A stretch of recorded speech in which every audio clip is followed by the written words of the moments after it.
Hello and welcome back to another video for Final Fantasy XIV with me, Meoni.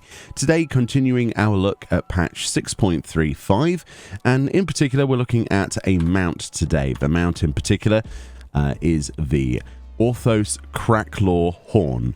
This is actually something you can get from gold trimmed sacks, which are obviously the floors above level 31 inside the new deep dungeon Eureka Orthos. Of course, you can come over once you have unlocked it to the appraisal vendor Valerion, and you can appraise your Accursed Hoard here if you had some. Accursed Hoards then are the little gold things that you see, the little gold lights that you see within the deep dungeon, and if you stand on them, a chest will appear and you can get your Accursed Hoard. If you clear the 10 floors associated with that, you get to keep that treasure and then appraise it here at this glorified lockbox appraiser. So yeah, that's basically how you get that. Let's go over and have a look at this mount. Alright, to start the preview of this mount then, I thought it would be a good idea to go to somewhere that had natural lighting that was permanently the same type of lighting, and the only place we can really do that in this game reliably is the Grand Cosmos, which has beautiful daytime sun that never changes position and there's never any weather changes on Explorer mode, and Explorer mode allows you to summon mounts and minions, so this is like my default recording place now for the most part. We'll also go to the open world as well, don't worry about that, to get some even more sort of natural dark light and weird weather conditions, as well as some flying previews. But this is the Orthos Craklaw horn. It says, when blown, this hardened horn emits a history-transcending sound that brings your Orthos Craklaw scuttling to your side. So a lot of these crab models for the mounts, you know, we've had like the blue shell before, like the little crab, but this should be more familiar to people who have done lots of Heaven on High, because you see that a lot in that dungeon. It says, Orthos Craklaw, summon forth your Orthos Craklaw, may or may not have participated in famous battles which actually took place in history. Discovered in Eureka Orthos, this specimen of Craklaw was imbued with magic in a bid to further harden its carapace. Though that experiment ended in failure by way of a peculiar side effect, it has attained the power of flight. The hidden text then, if you highlight over the icon of mounts and minions, it tells you extra story. It says, what you after? Fish? Crab? A quote there of Eyeball. So let's plop this on our bars and see what it looks like then. I'm very excited to see this. This is the first time I've seen it. And that shrill sound from a horn, can we hear that again? Oh, that actually hurts a little bit. High-pitched squeaking. So this is the Craklaw then, which honestly looks like he's having a great time. He's a big quabby. I do like crab mounts. I do hope that in the future we get like a full-size red crab, like or a lobster. A lobster mount would be amazing. But I am a massive fan of when they recycle monsters into mounts. I'm a massive proponent for that. I've asked many times in the past for more mounts like this, and this is fantastic. Look at it. It's so cute. I like creatures, and of course, like every good Craklaw in the game as a monster, it has that venomous sort of spiky tail as well, or that lance tail, which is very scary. But yeah, obviously based on reality, not exactly like this in real life, fish and crabs, but it's adorable, isn't it? So my biggest question is, yeah, it's got a noise. What's not to love? Hold on, we need to increase the volume of our hold on. There we go. Is it sound effects? I think it's sound effects, isn't it? Yeah. There you go. So that's what it looks like when you're walking around.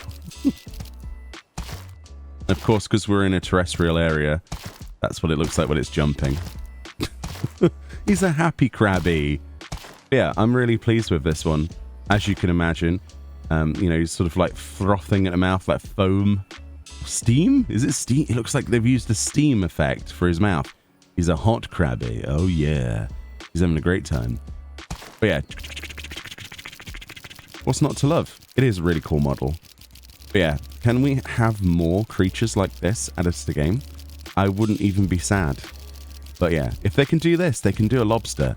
Like a nice big old buttery lobster. Let's go and have a look at this in an open world area and fly around a bit. So the unfortunate reality in this game is that you can never count on the weather, and this is why we started the video inside of a dungeon on Explorer mode, because inevitably the whole world is either raining or overcast right now. So here we are in my favourite zone in the game, which is the Azim Steppe, and we're going to see what this looks like, listen to mount music, stuff like that. Oh, that shrill noise with the increased volume. Oh, pain. So this is what it looks like then when you take off. He's just sort of hovering there. But he's like, he's tucked his little leggies in and he's like, yeah, I'm having great times. He sort of like swims. That's quite cool, isn't it? So that's probably his swimming animation as well. Very cool. One of the other questions then people will have is it generic mount music? I mean, it probably is, right? It has to be. Yeah.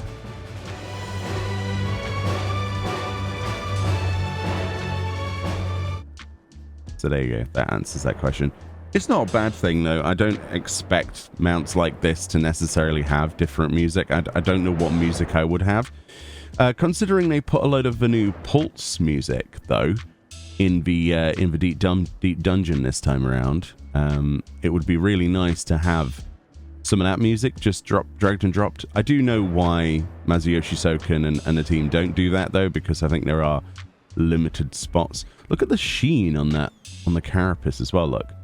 I know it's really gentle, and I'm not sure if it picks up on video, but that sort of like slight turquoise sheen on the lighting, that's really nice.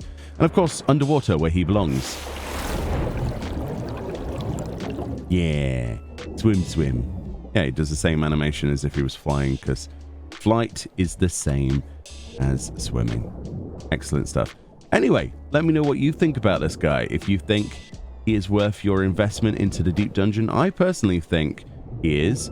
Currently, the retail price for this is around 50 million gil, just to let you know, because of, well, it's fairly scarce at the moment, but that's due to a lot of people just doing the 1 to 30 floors. As soon as people start to do the floors above floor 31, we'll see a lot more of these enter the market, so rest assured this will go down to single-digit millions, I would imagine, within as soon as like next week, I would guess, if not sooner. But yeah, let me know what you think about this one if you like it. But yeah, I'm pleased. I would love to see more creatures, especially sea creatures. I mean, we've got a Malbro. Can't we repurpose that and get like a squid mount? That would be awesome. Absolutely awesome. Especially considering some of those sort of creature mounts kind of exist in Final Fantasy XI as well. But yeah, awesome stuff. Very excited to see what they come through with next. But yeah, this isn't the only mount in 6.35. There are actually, I believe, a couple others. One of which is going to be really hard for me to obtain because I need to clear the new deep dungeon 4 times. So I don't know if we're going to be able to do that, let alone the time frame. And the other one, I believe, is from the new travel quest with a laboratory. So I'll work on that as well. Much love. Enjoy the rest of the videos and enjoy 6.35. And I'll see you all next time. Bye-bye.